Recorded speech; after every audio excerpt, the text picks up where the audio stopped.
it's me, and Elda's back with another video, and today we're going to be talking about, of course, as always, Sonic Frontiers. Now, I think many people have, if you've been on my channel for longer than a month, you probably have noticed that I am a huge fan of the game, obviously from all these lovely uploads that I've put on my channel.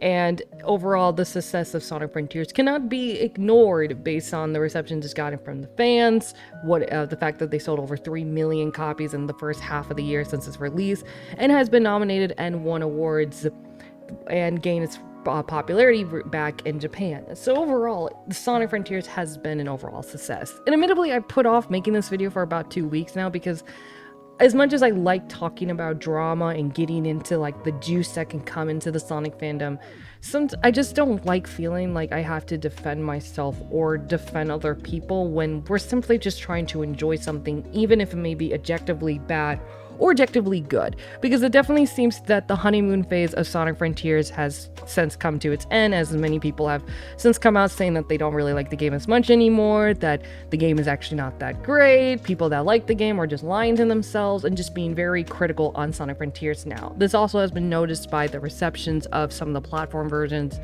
of Sonic Frontiers, that the ratings on Metacritic has since gone down since the initial release of the game, and so forth and so forth. It also didn't help that recently it had been announced, or it has been found out in an article, that the Sonic team as a whole has 400 people, but only 60 of them actually worked on the development of Sonic Frontiers. 400 people, 60. Now, there is a whole article based on this, but a lot of it is in Japan. But the parts of the article that actually has been translated in English said, according to Kishimoto, the team carried a lot of lessons from Sonic Forces and other previous 3D Sonic games into Sonic Frontiers. Development on Sonic Frontiers began in 2017 at Tokyo, with the team consisting of 60 people, in an interview with Game Informer in 2021. And then the next screenshots had been sent off saying, recently the Sonic team scale seemed to be quite large, but how many people do you have?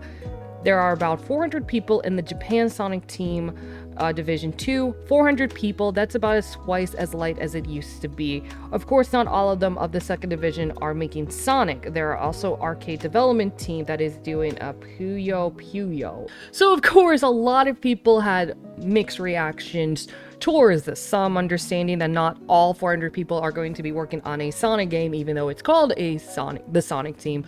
But also many people acknowledging that if they had a better team, a bigger team, they probably could have fleshed out a lot of the issues that Sonic Frontiers had. Not to mention that Sonic Unleashed, I believe, was actually made by 200 people in the Sonic team, and that is, in my opinion, the best Sonic game we've gotten, and it is a very beloved cult classic of a Sonic game. 400 people to 60 people, that's obviously a big difference for the game. First of all, I just want to say that 60 people making Sonic Frontiers is actually damn fucking impressive with the limited ingredients, time, and money they had to be able to actually do it with 60 people. It's actually pretty damn impressive. I mean, once again, you cannot deny the success, regardless of how you feel about the game. But of course, many people took this as the opportunity to get mad at Sega for the fact that they did this, and the fact that a lot of issues probably could come from the limited resources that the Sega has always given the Sonic team. This is not new. Sonic Mania and Sonic Forces were both games made from very low budget compared to all of the other games Sega owns, and considering Sonic Frontiers is definitely their most beloved property, and yet they have treated it so limitously with the mandates, the team, and all the, everything. It's just one of those, not even a surpriser of Sega doing something like this. So this news did not come as a total surprise to me, but of course it did rightfully upset a lot of people, myself included, to learn that there could have been more people working on this game that definitely needed at least 100 more people. And I think this all ties into basically people accepting that the honeymoon phase of Sonic Frontiers had, with everyone loving it, praising it to be the best Sonic game, of like the best 3D Sonic game in so long, or some people claiming it to be the best Sonic 3D game ever has now since pretty much quote unquote turned on the game, criticizing it and just criticizing people that still enjoy the game. Now, anyone who knows my channel or who's seen it, I played the entire game once. I've actually am on a full 100% completion. I played the Battle Rush mode. I have over 60 hours on Steam on this game. I even reviewed the game. You know, anyone who's touched on this probably have gotten a good idea of my thoughts on the game is that I do love the game, but there are a lot of flaws that the game has, but does have a lot of good groundworks to build off, to, you know, to improve on, that can give us a pretty damn good masterpiece if they choose to fix it. And the director of Sonic Frontiers has been pretty vocal on answering a lot of people, taking ideas from other people that have been suggested, and been asking to get criticism, constructive criticism from the fans as well as the critics to be able to learn from it, which is pretty adamant and seen straightforward in Sonic Frontiers. One of the biggest reasons I actually really do love that game is because it does show a lot of passion and the urge to fix the IP after being pretty much a laughingstock for so long.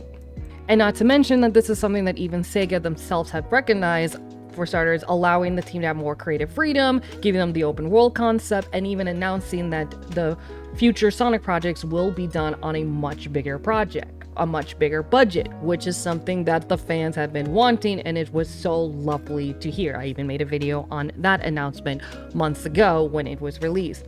And not to mention, I mean, as a side note, with the free updates that have came out and will come out this year for Sonic Frontiers that are all free, as well as allowing a small team to make the murder of Sonic the Hedgehog, which shows how self-aware Sega has become with their fandom. I mean, that game is literally, it was made as an April Fool joke that turned out to be a very good, solid game. Like, I played through the game and it was really fun. And it's just all of these little things that show that while Sega has made a lot of mistakes, they also seem to be making changes that shouldn't be all of a sudden overlooked in light of this news, which seems to be that a lot of people are doing this. Now, this isn't my way of defending the corporations, all those poor billionaires being harassed by the poor people kind of thing. That's not me doing that. I know Sega is not the best of the best company, but there is... but I do believe that credit should be where credit should be due, and you should acknowledge improvement as well as criticize past mistakes. And there are just people dismissing all of the changes Sega has since made in light of this one news in the development of Sonic Frontiers, rather than the changes they have since made after the success of Sonic Frontiers. And I think that's just kind of wrong to do that. Like, once again, yes, acknowledge the mistakes, but also acknowledge improvement, because that's the only way we can get a, you know, the only way to improve is to talk both on the improvements you are making and the mistakes you have since made. And there are changes that the Sonic team and Sega has been doing that gave us Sonic Frontiers, and what they hope to keep pushing to give us more Sonic games. And that's something that should not be overlooked, that I've noticed a lot of people are overlooking because of this one piece of news. And then finally, when it comes to the reception of Sonic Frontiers in the fandom, it seems that there has, like I said, been a lot of people that has been coming out saying that they're not loving the game as much as they did the first time through.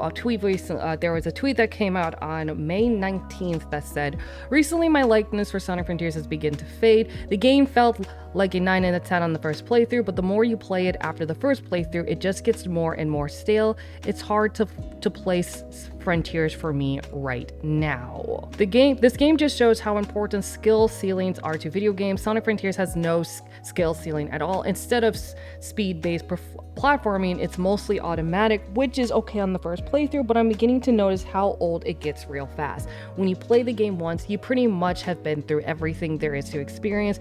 There's no sense in using your brain when playing, since the game is so casual to a painful degree. Which, I mean, is a fair criticism to the game itself. Once again, this game is not perfect and there is a lot of merit to be improved on. I just also think that it's acknowledged that this is what happens when you play a game. You play through it once, it's the best thing ever once you really love it. You play it once again and a few times, and then you start seeing all the flaws, the mistakes, and for some games more than others, and then the excitement fades out, and then you play it in another game and the cycle continues. I mean, even me playing so much Sonic Frontiers have noticed. Actually, I do plan on making a video on this with the Battle Rush mode. I pretty much became more enlightened with a lot of the mistakes Sonic Frontiers actually does have when playing the Battle Rush mode. But of course, that is just normal in gaming. So if your likeness for Sonic Frontiers hasn't been that, if you're struggling to have excitement for it, it's normal because you probably played the game for so long. You're suffering what is known to be a burnout. Literally is something that happens in every game you play.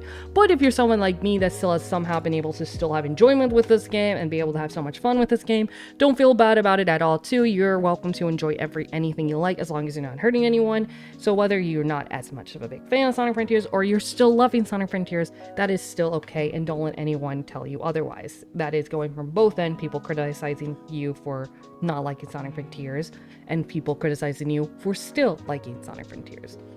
So that's basically about it. That was just a quick rant / update on what is going on in the Sonic community when it comes to Sonic Frontiers itself. And it does seem that yes, the honeymoon phase of Sonic Frontiers has come to its end. However, this hype that we have gotten for Sonic itself has still yet to die out. We have the upcoming Season 2 of Sonic Prime, we have the 2 updates for Sonic Frontiers still coming out, the DLC for Sonic Origins coming out soon, we have this live-action spin-off of Knuckles series coming out, and of course we have Sonic the Hedgehog 3 live-action movie coming out. So there's a lot of shit and content still on its way for Sonic that we have barely touched. And so while Sonic Frontiers era might be coming to its end, if you don't consider it already ending, there's still a lot more hype for the Sonic community to go around. So don't worry, we still got a lot more Sonic on its way, and this is looking up to be another great, fantastic year for Sonic as all of these new Sonic projects keep coming out. And with that being said, leave a like, subscribe if you haven't already. I post videos as often as I can, and I mean, it is sad to see such a hype like Sonic Frontiers die down a lot and see people just kind of be so critical on it now.